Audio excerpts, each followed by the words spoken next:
8e édition du colloque Novetic. J'ai le plaisir d'accueillir Laurence Pessez. Bonjour. Bonjour. Vous êtes déléguée à la responsabilité sociale et environnementale chez BNP Paribas.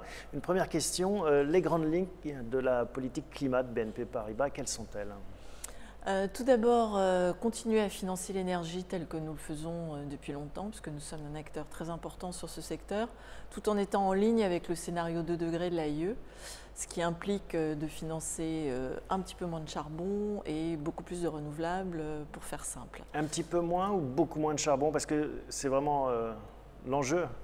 Alors, je dirais que c'est un des enjeux, peut-être pas le seul, mais donc nous avons calculé exactement le mix énergétique que nous finançons aujourd'hui, donc à travers notre exposition à nos clients à la fois miniers pour l'énergie primaire et producteurs d'électricité.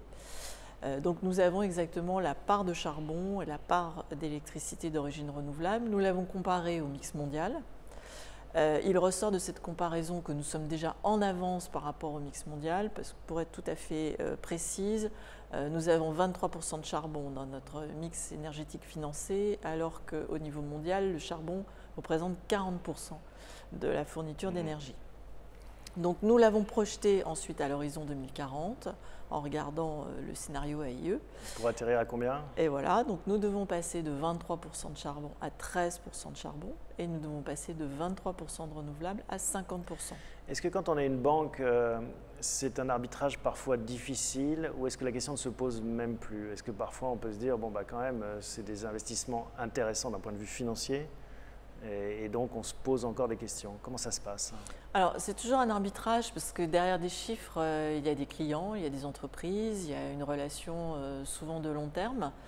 Et donc clairement, il y a un certain nombre de clients avec lesquels nous n'allons plus pouvoir travailler. Donc forcément, c'est quelque chose qui n'est pas simple à gérer.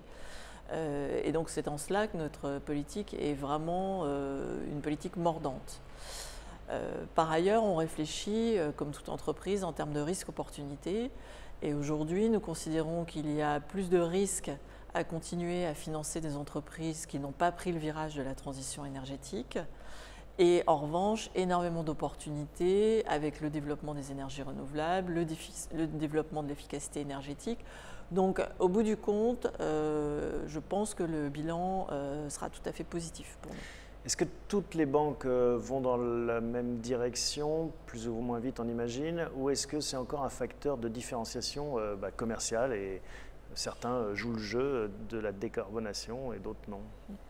Alors, ce qui est certain, c'est que toutes les banques et plus largement toutes les institutions financières en ce moment rivalisent d'annonces et qu'il est assez difficile de faire le tri. On est encore dans le greenwashing un peu ?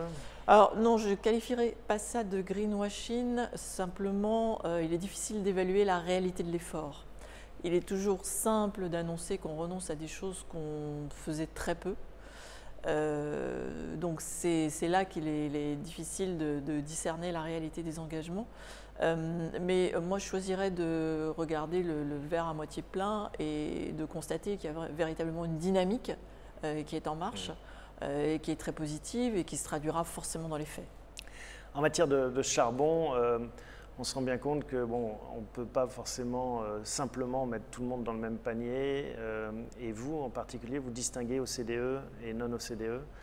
Oui. Pourquoi ce distinguo ? Comment vous... Alors, nous sommes, nous, très présents en Asie.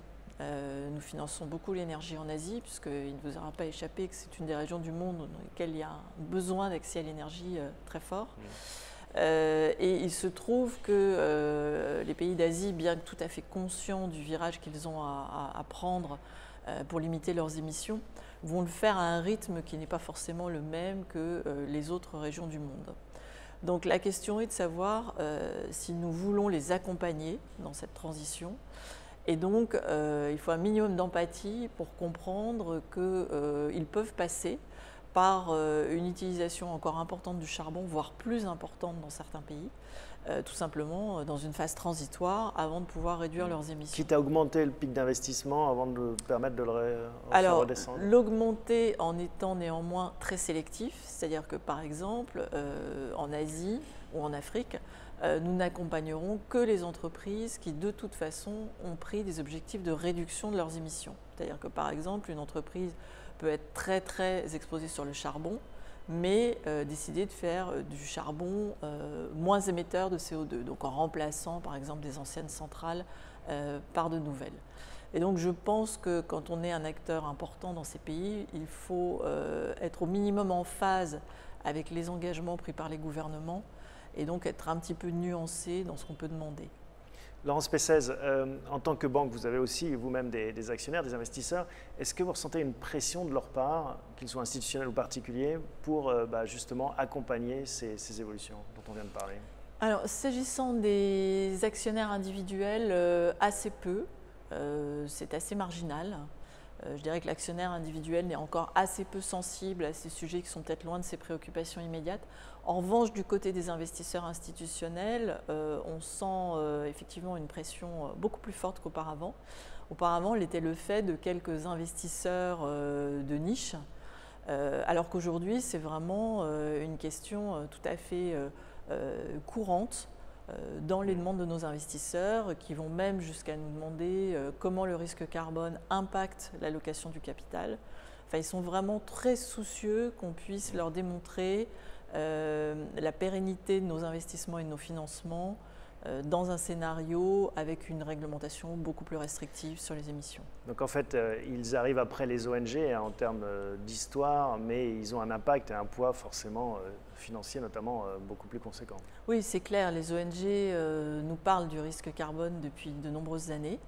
Je dirais avec succès, puisque forcément aujourd'hui c'est un peu l'aboutissement de leurs travaux. Bien entendu, ce ne sont pas les drivers de la stratégie de la banque. En revanche, le poids des investisseurs, notamment auprès de la direction générale, est très important et là est vraiment clé pour passer du discours à l'action. Merci beaucoup Laurence Pessez. Je vous en prie. À bientôt.